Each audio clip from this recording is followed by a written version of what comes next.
দরজায় আবার কে নক দিল? ধ্যাৎ, কে তুই? আরে দেখছিস না আমি ভূত। ও ভূত। তুই আমাকে দেখে ভয় পাচ্ছিস না কেন? কিসের ভয় পাবো? আমাকে দেখে ভয় পাস না তাই না?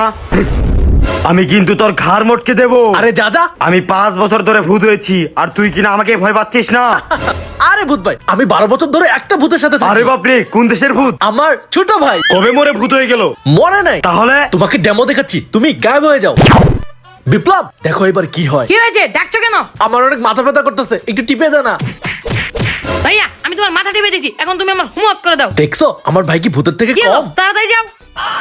আম্মু, ভাইয়া তোর গার্লফ্রেন্ডের সাথে কথা বলতেছে, এত সাজুগুজু করতেছো কেন? যাও কাজ করো। অনেক তো কাজ করলাম, এখন একটু পানি খাই। বিপ্লব, আমার জন্য একটু পানি নিয়ে আয় তো।